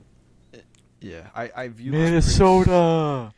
I view this pretty similarly to the Tanev deal for the Leafs, where it definitely seems like there was a lot of term added to this, I think, to try and keep that cap hit down. Because, like, dead ass, if Coyle hits the open market this year, he might be pushing, like, $8 million. I'm not even kidding. Well, that's the direction I want to go in. Center. Like, you look at the free agents coming up. And I mean, Jacob, go ahead while I pull it up. Yeah, I was just going to say, like, the reason you're giving Charlie Coyle $6 million is because you're relying on that offensive production. And I think the thing with that you see around the league with players aging is that's the first thing that goes is their point production. And like the what differs with Chris Tanev there is he's also a rare player archetype. Charlie Coyle is a pretty good two-way center. Chris Tanev's a great right shot, shut down defenseman. You're not asking Chris Tanev to score goals. Tell think Jane has some opinions. I think Jane has hear some. that? I think Jane's. Yeah. I think Jane has some opinions on Charlie Coyle. She really hates the contract. She needs to. Not a fan. Not a fan. So going to I want to Eyes on transition Cat. into enough. Eyes on Jane. My God. I Moving think on. Iceman was The pretty the free agent class, like it's a loaded RFA class. Like if we're gonna see a summer for offer sheets, I wonder if it's this one, because like you're looking at Jason Robertson, you're looking at Connor Bedard, you're looking at Cutter Gauthier, you're looking at Leo Carlson, Trevor Zegers, Pavel Dorofeyev, Adam Fantilli, Colin Graff had a good year for San Jose, Connor McMichael, Zach Benson, like that's what we should have. Very summer of 2019 coded. Yeah. Igor Chinnikov, Maverick Bork, we talked about, Brant Clark, Michelli, Krebs, Sillinger, Nikishin, Samostevic, Robertson, Perfetti. Like, that's a good list of players as an RFA, but we know how the RFAs work in this league. You very rarely ever see them move. And then you go to the unrestricted class, and that's where things get really bleak because, these aren't even centers. Like, I'm just gonna go through the whole list because if we go centers, like, there's like one or two. Like, you're looking at AHL players pretty quick. Yeah. You're looking at Darren Radish, Alex Tuck. Ovi might not even play in the league next year. Like, we don't know. I highly doubt Yeah. he goes anywhere but Washington. And that's the other thing. that's Like, just not if he does come back, it's a 1-year deal in Washington. You're looking at Anthony Mantha, who, like, I think wasted himself a lot of money with that horrid playoff performance he put together. Like, I truly do think that if he goes to the open market now, like, his valuation took a huge hit just based off him being a complete ghost. Malkin, like that situation, we'll see. He had a really good year for how old he is, but like we don't know if Dubas didn't keep him around, what that contract will look like if he goes anywhere else. Like that's going to be. Seems like, I don't know. I think it seems like they want to keep that going. Yeah, John Carlson, which like if he's going to, I think he might just go back to Washington unless he enjoyed his time in Anaheim this much that he just has to sign a 1-year. I will say I did read a report yesterday that he's not too interested in taking a discount, and a reunion in Washington is pretty unlikely. I forget where I read we'll that, see with that. but I know I did read that yesterday. Patrick Kane is another one that honestly I think he loves Detroit. I don't think he'll leave, but I think if you're looking at like cheap options for the Leafs, like maybe you take a look at Patrick Kane and just try playing with Matthews. Like if you wanted to do that, like Patrick Kane was fairly productive this season. Matt Zuccarello, who's also old and I don't think will leave Minnesota. I think like they're just gonna keep him around. Yeah, what? This is the worst list of centers I think I've ever seen in my life. It's bad. That's good. I'm telling you. That's why I didn't. Convention. Dude, it's like Malkin, Giroux, Taves, and then we just fall off to like Kevin Hayes. Yeah. And Adam Henrique. Teddy, Alexander Kerfoot. Yeah. Curtis was like this is you're Luke Glendening. Yeah, you're doing Malkin, Kopitar's gonna retire, Giroux, Taves, who's like a fourth line center, wing, Adam man. Henrique. Giroux's been playing wing his I know. entire time in Ottawa. Yeah, he has. Adam Henrique, who like the Oilers like are not happy with, and he's 36 years old. Lars Eller, like Joshua Dunn. Callie, do you want to know how bad this list is? Callie Yarncroft is listed as the 10th best free agent center, and he has not played center at all with the Leafs. Holy. Like, you're looking at, like, Boone Jenner as, like, maybe a guy that you look at, but, like, I feel like he just stays in Columbus. Hayes? Yeah. This is Scott Brayden Wadden? Schenn all over again. Oh my god. What It is. is dude? So that's why. Like, that's why these guys are getting this money. This is going to be the worst July 1st of all 100%. time. Leafs And are this gonna is get why I'm- Some, like, cool buyouts, which I don't know. I mean, I was really scared of Tree having this much money this offseason because I was like, he might Dude. give out some of the worst contracts the league has ever seen. And now I'm also scared with Chayka because he doesn't have a huge track record of making great signings. Like, I don't know. So we'll have to see. That's why I want to bring up Charlie Coyle. Obviously, it's big news about a contract being signed, but like that's the kind of the lane I want to go in. It's looking rough for July 1st. It's got to be a brutal free agency. All right. So now we'll move on to the playoffs. Unless you guys have anything else to add to that. Okay. I don't think me and Jacob and Seb we can't remember if we talked about Carolina winning the series. We think we came to the conclusion that the last time we recorded it was 3-0. Carolina. Anyways, they beat Philly in overtime. I think this series kind of proved what I thought I saw in the Pittsburgh Philly series, which is neither of these teams are very good. Like I honestly, the whole series I'm watching, I think Jacob, you said this too in our group chat. Like it's kind of like both teams kind of just playing against each other, and there's not like every time I looked at them, like I lined them up. Oh, Carolina's next. I'm like these, and I had called it from the beginning. I think people want to give Philly more credit than they deserved in this Carolina series because of how fun they have been. And I knew it was going to be a short series. I wish we put out predictions before because I had Carolina in 5 and I was still wrong. We didn't even do our brackets this year. No, yeah. We should have. But yeah, I had Carolina in 5. Obviously, it's shorter than that, and I don't know. Like I think we could talk about Philly. I want to talk about Carolina first because of how unbelievable they've been, but I think we could talk about Philly after that just briefly. I mean, I think the most impressive thing about Carolina for me is Freddie Anderson. Like, he's allowed his patented soft goal a couple times now, but also he's been, like, fantastic by and large. Like, he hasn't had a blow-up game. He's come up huge when it mattered. And they're 8-0, and I think they're the first team to go 8-0 since the 85 Oilers. And back then, it wasn't even 2 best-of-4 series. It was a best-of-3, and then the next round was a best of 7, if I'm not. Or so no, best of 5 and then best of 7. So Insane. Insane. Yeah. I mean, I don't know. Do you guys think this is the year for Carolina? I don't know, man. Like, I'm usually a pretty big hater and non-believer in the Carolina Hurricanes. They are a force to be reckoned with this year, man. I don't know. Like, yeah, we really got to give credit to everyone. Everyone's been good, but especially Taylor Hall, Jackson Blake, Logan Stankoven, Andre Miller. These are guys that are really they're coming out right now, and I'm really happy for Taylor Hall. That guy has had a rocky career. I mean, like a Hart Trophy win, and he's just kind of been on dog shit teams the whole time. It's really good to see him on a good team, isn't it? Just like, it looks like he's found a role for himself too. Yeah, and So it's, that's the interesting team's best player. Good for him. So that's interesting about the list that you just brought up, Jacob, is that those are all guys that other teams gave up on completely. Like, you look at Andre Miller, and the Rangers were kind of just like happy to let him go and get value out of it. You look at Taylor Hall. Yeah, you looked at Taylor Hall, like you said. It's been a really weird career, especially for a guy who went first overall, and it's been so long since his tenure at Edmonton where people had a lot of hope for him. Obviously has that really weird like half year in Buffalo where nothing went right, and then gets traded to Arizona, just traded to Boston, and even in Boston, like he was good for Boston, but like it also felt like a weird fit at times. I think it was the Boston tenure was so weird because he signed that extension, like it looked like he finally had found a home, and then it just fell off a cliff, falling apart. And he played 56 games in Chicago, which was recent, and I forgot about.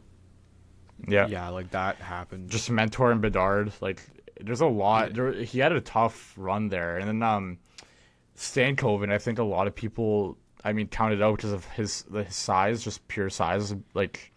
And then he started becoming called the expected goals man because like his xG was like through the roof, but it just wouldn't translate. Yeah. And now he's actually finding ways to contribute in the playoffs where typically guys of his height aren't necessarily the biggest contributors, and I think. That's something that's been kind of I don't know if it kind of is like I don't want to bring out Moneyball as a comparison because I think they deserve more credit than that. Yeah, I think they deserve more credit than that, but they're kind of a team where it's like we always talk about they don't have the star power. You look at the contracts that they have on the books; they don't really have like a monster deal on the books. Even look at a guy like what's his name, Jalen Chatfield. Yeah.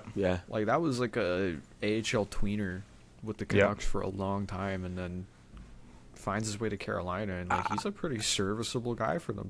I don't think you can talk about this team without acknowledging, Rod Brindamore. I mean, that's got to be a major part of what's going on here because it seems like any player that goes to Carolina, they're just good. Yeah, Yeah. I can't remember the last time. Like, I mean, the one exception might be Jesperi Kotkaniemi, who's got 4 more years at $5 million, and he's sitting in the press box. And to be fair to Rod Brindamore, that was just Don Wardall being petty. Like that's what that whole thing was. Like, Yep, that was not even a actual move. But even No, like their that was just fourth an line, thing. Will Carrier, Mark Jankowski, Eric Robinson, is that like that's a great line too? Jankowski has been Mark fantastic, Jankowski. man. Do you remember when he scored the first goal? No. First goal of the 2021 season. Yeah. Did you tweet that out the other day, Mateo? I did. I responded to Elliot Friedman's tweet when he said when he signed his extension. It's great to see our bits Yeah. going places. Yeah. That's a long running bit. 1 like on the tweet. Anyways. And that might have been me. It might have been you. Yeah, no, I think there's a lot. Listen, at the end of the day, Carolina still has the next step, which is what they've always struggled with, and that's the conference final. But I feel like they feel different. Like, they are so smothering, which they've always been, but I also feel like there's a chip on their shoulder a little bit this year. Like, they're far more physical than I ever remember them being. I'm gonna be honest right now. I think they're making the final. Yeah. I think they win the cup, dude. I think I don't think Colorado's played a team like this. No, I've loved what, or I'm not gonna say I loved because I hate both these teams, but what Buffalo and Montreal are doing are impressive. I don't think they match up. Not at all. Like, I don't know if anybody can right now. They are just the dominance and like there's a togetherness I think they're playing with that's just at a different level than what they've had. It just feels like they're playing at a different level than they have in years past. I can't see them. It's their cup to lose right now. You're right. I'm looking at their lineup right now. I'm just like every single one of these lines is just glue. Yeah, It's like just I'm so confident in their ability to go into a series against like Colorado if it is them that makes the finals and just Smother them completely. Shut down McKinnon, Makar. Nietzsche's, the other thing that's underrated about Carolina that we always think about, like, their defensive structure, they're a great team skating wise. Like, they don't have they're like Eric Stahl is like obviously up there in age. He's not the fastest guy in the world, but like by and large, Jordan Stahl. By and large, really solid skating team. Like they talked about it a lot with Keandre Miller when they're like constructing their back end. Like, he's the type of skater we want. Like, and I think that's such a. In an era where everyone, especially the Leafs, were trying to recreate the Florida Panthers where they're big and mean, the flaw with the Leafs is they didn't take into account the speed element. And Florida could skate, Carolina could skate, Colorado could skate. Every single team that's still in the playoffs right now can skate. It's the most important thing. Yeah, I think Vegas might be a little bit on the slower side, but we'll see how their series against Colorado goes, and we'll get into that at a different day. But yeah, I mean, everyone can skate. Completely unrelated, but like with how important skating is, like I keep looking at this draft class coming up, and like a guy like Verhoff scares me more and more just because his skating is not very good. It's not up to par to what it should be. Like I think skating is just so important in today's NHL. Like it truly is. I think besides your mental game, it's the most important physical trait. Like, you need to be a good, efficient skater. Yeah. Jacob, do you have anything else to add on Carolina before maybe we touch on Philly quickly? Let's go on to Philly. All right, yeah. Do you want to get started on Philly? Sure. I think as a Philadelphia Flyers fan, not me, I mean just generally speaking, there's a lot to be Don't believe him. There's a jersey. Do not believe him. There's a Philly jersey hanging on the wall. Yeah. There was a brief moment here where I only had the Flyers were the only team left that I have a jersey of in this room, and now there's no one. But anyways, wow. There's a lot to be excited about if you're a Flyers fan. Porter Martone, Trevor Zegras. I mean, I don't know what the hell's going on with Matvei Michkov. Take might execute him before the start of next training camp. If that guy comes in a pound over the goal, oh my god, it's over, dude. I don't know why you would scratch that player, but whatever, dude. Case is injured. I'm gonna be honest with you. Like, sorry, I don't mean to jump in, but you said the thing about scratching. Like, even I think some of the writers that were defending Mitch Trout through the season also said that he deserved to be scratched because he had a really dumb penalty in Game 5, I think it was. Fair enough. If I'm not wrong, against Pittsburgh, but I don't know. I think this is a team that actually has some identity going forward too. I mean, I don't know what you do with Sean Couturier making 7.7 as your fourth line center for 4 more years. But what you can do. maybe Taka will execute him too. Maybe. I don't know. Do you guys have anything else to say on the Flyers? I think this is. I think what I liked about the Flyers is that, and this is something that the Leafs really failed to do under, and I always bring it back to the Leafs, but it's something they really failed to do under Dubas, was that find a team that the city could resonate with. Because I think with Dubas, the whole idea for him was just completely outskill everyone else. When you look at all the teams that Toronto always loved, it was the scrappy teams who weren't expected to win and ended up performing better than they actually did. Like, people look back to that 2019 Raptors team. Kawhi was a pain in the ass to just lock down Giannis. Like, they had big comebacks. People didn't look at them as NBA favorites going into the playoffs. I mean, I'm not going to pretend I was around for the 93 Jays teams, but you look at the more recent, last year's Jays team, complete underdog throughout the whole season. You look at the early 2000s Leafs teams, they sweep Ottawa they didn't sweep Ottawa that year, but as an 8 seed, they beat Ottawa in 7 games when they were heavy underdogs. You look at the 93 team, they beat Detroit, and the Leafs were again heavy underdogs, and you look at the start of that series and they got absolutely smoked. Toronto loves a team who is not only an underdog, but they play with heart, and they fight and they work their ass off, and they're a pain in the ass. And I think a blue collar team. Yeah, and that's exactly what Philly wants. You look at what Philly is, and I think they found Briere. I think Briere at times to me has been very confusing what he's trying to do in Philly, but I think he's found a way, and it's really hard to do this, but he found a way to have a team that's young, skilled, fun, but also a complete pain in the ass to play against. And you have Porter Martone, who has an attitude on him. You have Owen Tippett, who has an attitude on him, and he will run you over, but he's also incredibly fast. Sanheim and Konechny, both of them. Thank God they kept Konechny, dude. Yeah, for their sake. Thank God they kept Konechny. He is a flyer through and through. I was just supposed to say that he is a Boston, he's a Philly. There's markets where you think of player, and Konechny is that. I think they did a great job picking up Vladar. Vladar was fantastic all year. I do wonder about him next season, because it is the first time that we've seen him play this well as a starter. Yeah. So I wonder if that. I don't know. I'd have to look more into his underlying numbers and see if there's stuff off there that he wasn't that great. But I have to look more into that. I just wonder if he comes back down to earth a little bit. But I think Briere has found the perfect balance of fun, high skill, and also he found. To me, Trevor Zegras was the worst pickup that Briere could have made, and he ended up fitting like a glove. He has that Philly attitude. He's not he won't crush you, but feel like he's been more physical as a Flyer than he has as a Duck.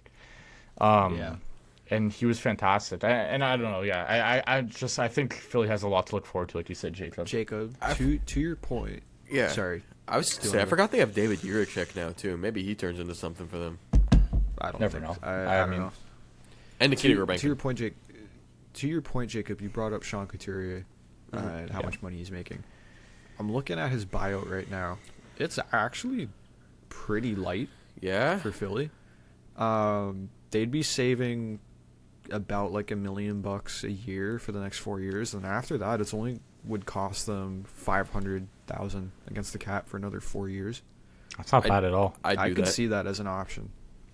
I think he could be a potential buyout candidate. He's also a leader in the room. That's the thing. I wonder if.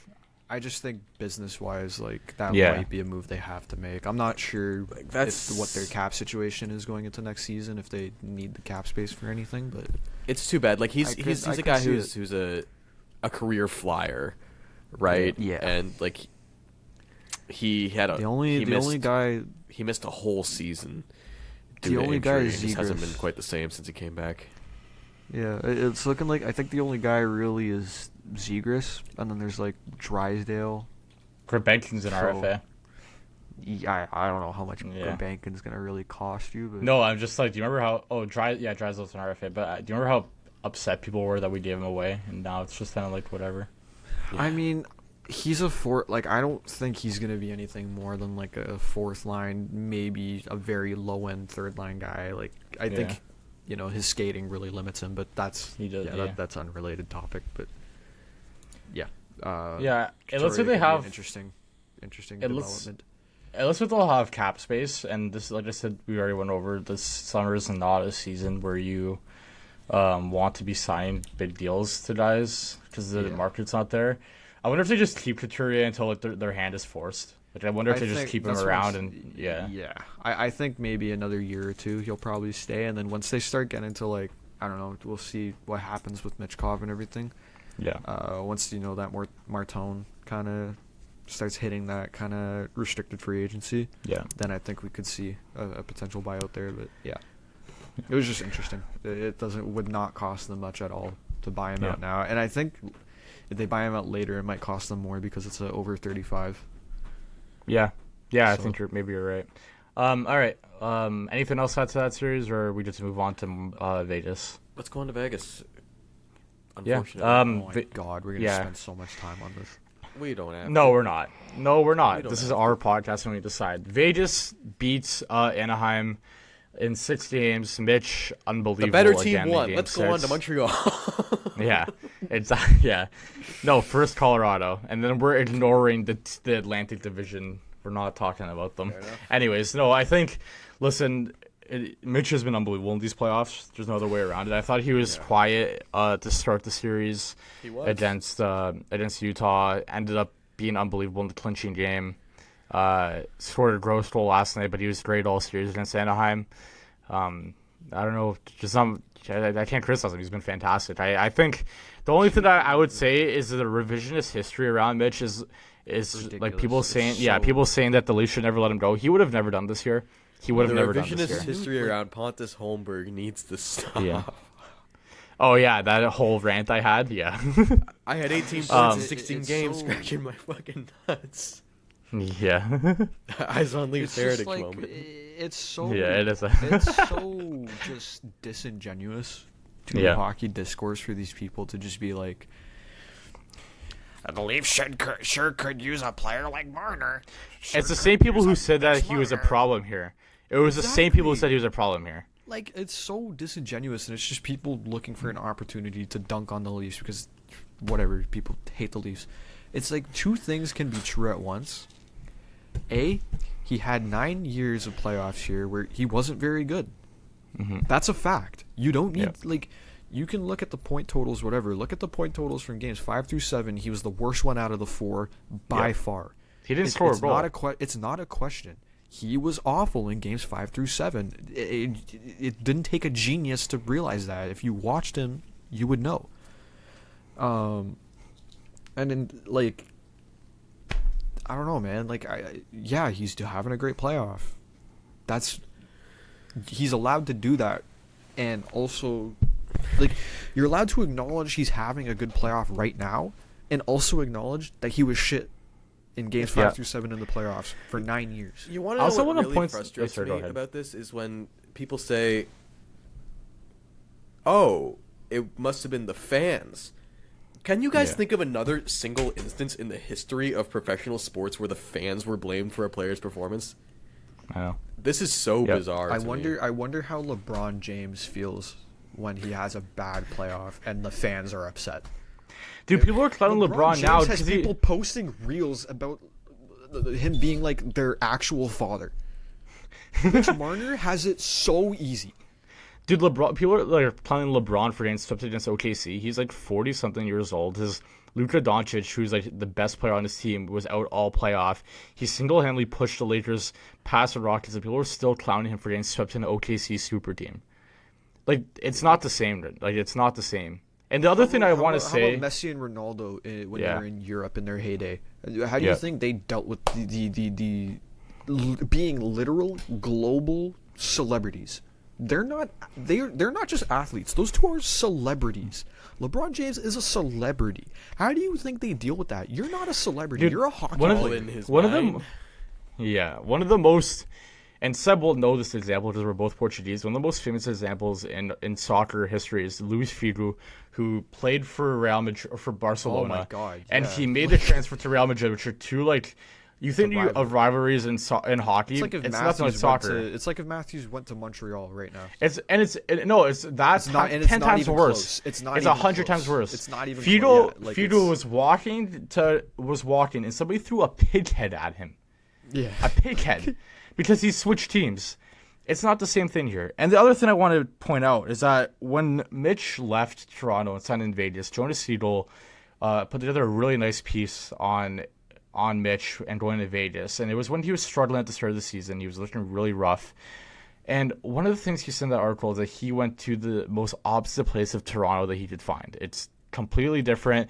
The time zones are different. It's not the same thing. People don't recognize him. He talks about how he could walk around without people talking to him. And I just want to say that is exactly what we were saying the whole time. This guy cannot thrive when the lights are the brightest and people know him and there's this expectation around them. You go to Vegas where people, they just got a hockey team. It's a newer fan base. The fans aren't necessarily on them. There's other stories because their organization is signing sex offenders, and there's like tons of other stuff going on around Vegas. Bruce Cassidy being fired, Tortorella is coming in. Vegas has way higher organizational standards, but the fan expectation and media pressure is completely different. And I just want to say that's fine. Yes, it's exactly. Fine. Like it's just because Toronto is a bigger fan base, whatever, and a bigger media market, and there's more maybe external pressure. Yeah. It doesn't mean that it's the most abysmal, awful place to play. It's just different. Some people like different. that. And it's not my fault. fault. Like that. It's not our my fault, man. It's your fault. It's just your how it, it's your how it problem. is. Exactly. Mitch Marner could not handle it, and that's fine. It's fine. He couldn't handle it. Whatever. That's but you know is what's what not it fine? is. Him acting like the victim the whole way out, dude. You were Also shit. true. You played like shit. It's not our fault. You played like shit. Also true. It's just the fact is couldn't handle it. We know that. Yeah. And whatever at the end is of the what it day, is. But let's not act like this is the worst place on earth to play because of that fact. Some people like it. A lot of people like that. Like it. William Nylander Nylander signed here for likes 8 it. years. Austin Matthews. I think Austin Matthews likes it. Austin Tyler Matthews enjoys the spotlight. It's a weird one, but I remember I'll never forget Tyler Bertuzzi dreading the fact that he had to come here because we were the only team that was offering him real money when he was a free agent. And by the end of his time here, he begged to stay, but the front office decided, you know what, we need to give Max Domi $4 million. We should have kept Bertuzzi, and I really Bertuzzi, regret that decision. Yeah. And it's just, it's different. God forbid that you have a fan base who really cares. Like, as listen, it's not a shot at Vegas fans, but it's like different. But there was a Good God, man. Yeah, I can't remember. Do you remember? Never mind. I'm not gonna go there. I can't remember what game it was, but against Anaheim. But the building was empty in Vegas. The building was empty when they were playing against Utah at times. It's like, I don't know, man. Like, congratulations. Like, at the end of the day, listen. No one is saying that he was not talented. The whole reason everyone was pissed off with him was because he was so talented, and then he got the money, and he acted like an entitled brat when he wanted the money, and then he didn't perform. So it's like, do you like pick? You want the money? If you perform, you can have the money. And on to call back to our previous discussion, Toronto loves a blue collar team, and exactly they hate. He that wouldn't mindset. lay a body, dude. He was the further. You're right, Jacob. You're so right. They hate that. I think that's why so many people soured on him specifically after the negotiation, because it's like, how much more do you need? Yeah, I mean, how and then much look, more do you need? Look how long like it the took. $8 million a year to play hockey isn't enough for you. Like, Yeah, you really like- needed the 11 and. Look how long it took William Nylander to get back in the good favor of most of the fan base. It's really only happening since his newest contract and since he's blossomed into a 40-goal, 90-point player. You know. Also scores in the playoffs Yes. all the time. He's the only one. The only Yes. one. Yeah. He is. Like, he is. And, like, that goes to show, like, you're allowed to make big money here. You just have to perform. Like, no one's asking you of anything other than do your job. And listen, all the Twitter stuff, like, obviously, I'm not like, doxing him and all that shit. Like, whatever. Like, obviously, it's not right. but that happens in other markets too. Like if you It's look at professional sports. This It comes happens. with the job. If you don't want to do this, don't be a professional athlete. Go and be the funniest thing somewhere. the funniest thing I found was that people get on their high horse about like the Leafs fan base with the Docs and stuff, and then Montreal, one of the biggest fan bases that were saying that would never happen here. Then Kirby Doc is disabling his Twitter because people were torching him. How about when yeah. Nazem Kadri was on Colorado and goes to St. Louis and people are calling him slurs from Yeah. the stands?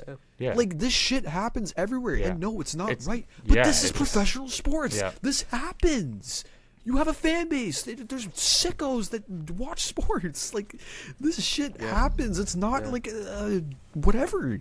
I don't understand it. Like, it's so frustrating. It's just like people act like this is the most insane, disgraceful place to play because people care. And like, this literally happens everywhere. You're just choosing to be naive and ignoring it because it doesn't fit your agenda. Yep. Also, Absolutely. quickly, all that Twitter stuff, a lot of it was facilitated by the people around that he surrounded himself with because they would send him tweets. Yes. It's like, stop fucking sending him tweets and articles, guys. And Mitch, stop reading it. You're a grown man, dude. Yeah. Let's go on. We are running low on time here.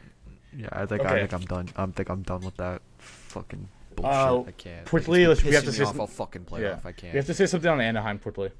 Oh, So you guys can take the floor there. Really, really talented young team. Encouraging. I think everything I said about Philadelphia times 10. They are a exciting young team, and I think even more than Philadelphia, they could, with the right moves this offseason, I think they could step right into being a cup contender. I think there's. Pat Verbeek.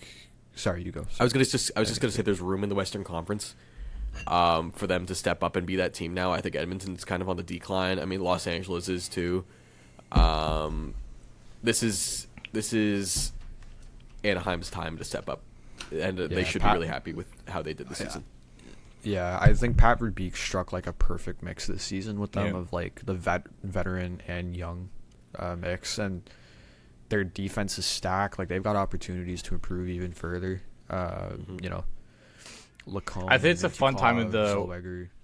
It's a fun time in the Western Conference because you're getting the rise of Anaheim, you're getting the rise of San Jose, and Chicago is like not too far behind. So I think it's a fun mix of young teams that are trying to break through. Also, Utah period in the NHL right now, I find. 100%. Yeah.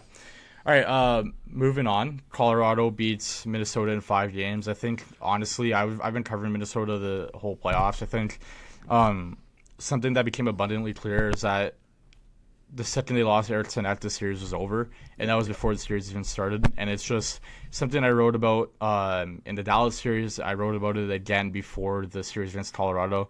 This team has no center depth, and the fact that you lose Eriksson Ek, who was arguably probably, I mean, no, he wasn't. Well, yeah, he's the best center, but I was gonna say arguably your best contributor in the playoffs, but obviously Quinn Hughes and Brock Faber would have something to say about that. But Eriksson Ek was fantastic against Dallas. He was an X factor in why they won. They needed him to perform, and he did. And he's not there. And I think also their depth on the back end also got exposed big time. I think with the loss of Jonas Brodin, you saw more of Jake Milton and Zach Bogosian, and they cannot keep up, man. Especially Zach Bogosian. It's like he doesn't have the legs. He can't skate with Colorado. He got exposed far too much. So yeah, that's where I'm at on Mini. Yeah, I don't. I think Colorado is just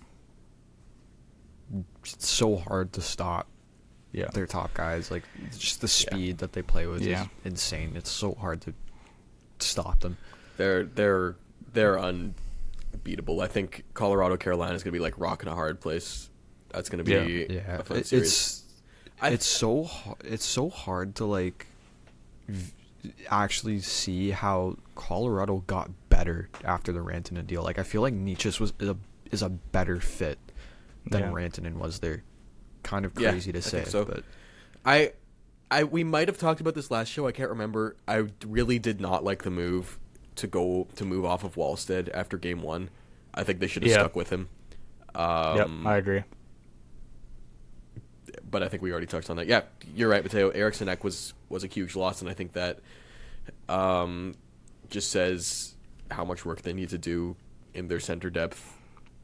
this offseason. Well, that was the thing with like everyone was like hyping up the Quinn Hughes move, and Bill Guerin obviously deserves tons of credit for that, and he's obviously a Gem of the Year finalist. But really use Marco Rossi right now. Yeah. well, but dude, it's just like you didn't address the biggest need you had, which was center, and it was the most glaring hole the whole season. It was glaring after last year. Yeah. It's an interesting spot that they're in because they don't have many assets anymore. I don't know if you just like rely on Daniil Yurov to get better, but he looked kind of out of place in the series. Yeah. I don't know.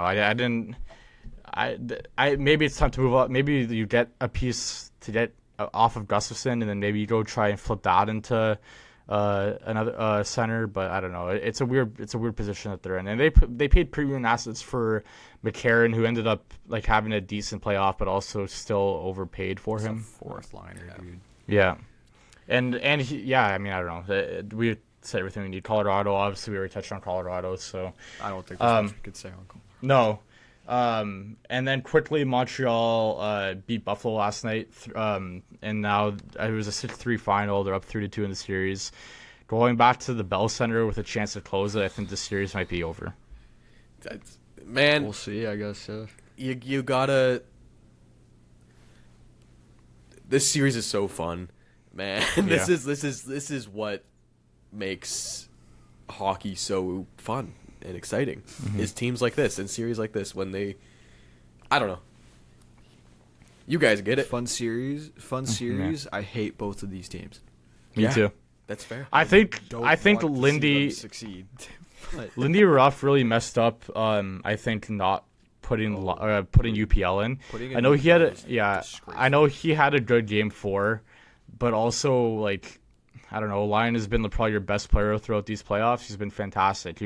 UPL was bad against Boston. You put Lyon in, and he's fantastic. And then Lyon doesn't even have that bad of a game. I think he kind of left out to dry. I think Lindy Ruff said as much. And now you run with UPL. He has a good game 4, but this is the trouble you get into the playoffs where you put him in, and then you put him in like the most crucial game of the series, which is a game 5. It's the biggest swing game in any series, and now you're going to Montreal with your season on the line, and the Bell Center is going to be the loudest place on the planet. Like I that's a rough place. That's a can't miss game. Oh yeah, Tage Thompson, Alex Tuch, not good enough. Like just flat out not good enough. I think Tage Thompson's hurt. He had a really snippy answer with a reporter saying it's none of your business if I'm hurt. Which honestly, listen, like I know he didn't have to be a dick about it, but like I wouldn't want to disclose my injuries either in the playoffs because we saw with Evan Bouchard against Rupe Hintz. Like Rupe Hintz hurt his ankle. This was 2 years ago. Evan Bouchard skates by, whack right on the top of the foot, like right on your hurt foot, like that. Like that's why you don't disclose it. And it sounds barbaric, but that's what happens in the playoffs, and it is what it is. So I don't blame him for not disclosing it. He just didn't have to be a dick about it. Yeah. But yeah, I don't know. I think. Jacob, you said this is a fun series. I think this is like the complete opposite of a prototypical playoff series where it just feels like the game is so open. And that's why I'm watching the series kicking myself because I feel like the early day Leafs would have been perfect for this side of the bracket because I'm just thinking about young Mitch, young Matthews, young Willie in the open ice. Like that's why I'm so confident with Carolina because they're the only team who plays that prototypical playoff style hockey, and they do it at an elite level. Yeah, and I think they'll just smother them. Like that's that. That's the other thing we didn't touch on that I wanted to mention that I just forgot about with like the whole Marner discussion is just like, dude, he's played against, he played against Utah and Anaheim in this playoff series, or in this like playoff run. Mm-hmm. I don't think he's had a combo like that in any of the series he played. And Jacob said it before we started recording. I called this in the offseason. I said he's going to go to the Western Conference. And I can't remember what pod it is, but you guys should go back and find it. I said, it was like right after he left. I said he's going to go to the Western Conference. The Western Conference playoffs are typically more open. They're faster paced. They're more open ice. And he's going to thrive because he thrives in open ice. And it's just not there in the Eastern Conference during the playoffs. They're two different styles of hockey. Like, as much as we think the NHL is one league, it's two leagues, and it's the Western Conference and the Eastern Conference. Like, let's also not ignore the fact that there was a stretch of time where it was like every team that beat the Leafs in the playoffs just went to the Cup final. Like, they were a finalist team. Like, it's not the same. Yeah. No, it's not. He played against Washington, which was a President's Trophy team. Boston, that won President's Trophies, but would go deep in the playoffs and then made the finals in 2019. Yeah. Played against Columbus that one year and then Montreal the year after and was not very good in both those series. Plays against Tampa that goes to the Cup Finals, and they beat Tampa, but then they go up against Florida that goes to the Cup Final. It's just a continuous cycle of just teams that would go deep in the playoffs. Yeah. Okay. Yeah. Are we good on this? Or I think. Do we have anything else generally? I have one more thing. The Jim Gregory finalists were announced. Bill Guerin of the Minnesota Wild, Chris MacFarland of the Colorado Avalanche, and Pat Verbeek of the Anaheim Ducks. I really think that the voters got it wrong here, not putting Dubas in there. I think Dubas and Dubas was a big miss today. I know that the playoffs didn't end well for him, but that team was looked at to be before the season they're the only team selling, and then they ended up being a playoff team. They were the only sellers the entire summer last year. And you're right. It is he found value in Mantha. He found I don't think any of us expected them to touch the playoffs. I was thinking even after the hot start, we were like, they're gonna cool down. This isn't gonna continue. And good for them. They kept it going for the whole year. I saw other people saying Tulsi, but I don't think Tulsi really made a big move this offseason to really push the team forward. So I don't really. Yeah, Ehlers. But it's I don't know if that's enough to put him over Bill Guerin or Chris MacFarland. Bill Guerin obviously had the big move for Quinn Hughes. And I think Pat Verbeek is the guy who's cemented. I think to me Pat Verbeek's the winner. I mean. Yeah, I think so. What he's done with that Anaheim team, I don't know. Do we all have Pat Verbeek as our winner of GM of the Year? Verbeek or Guerin. I mean, I'm not upset or peeved either way. Yeah. I think I'd go Verbeek. I'd go Verbeek. I think Guerin, I know the Quinn Hughes trade was great. I'm not taking a trade away from that, but not finding a suitable answer at center and then it being the death of the team in the playoffs. I feel like that really... they got Mike McCarron. That really dogs him. Yeah, I know. That's why Verbeek is my clear. I think he's done fantastic, and he's taken swings like the John Carlson swing that nobody saw coming. So that was crazy. Yeah, that was good. Yeah. All right. We good to wrap? Yes. Okay. I hope you guys enjoyed. We will try to be back again soon. I would like to maybe record once all the game ones are done in the conference final. Sure. And by then we'll be able to talk about Buffalo and Montreal series ending as well. So, and maybe more Leaf news with the head coaching search. We'll see. Yeah. All right. I hope you guys enjoyed the pod. Look out for us on our socials. We will have that link in the description. We've been more active recently, and listen to Iceman. Podcast title, Iceman. Iceman. Let's do it. All right. See you guys.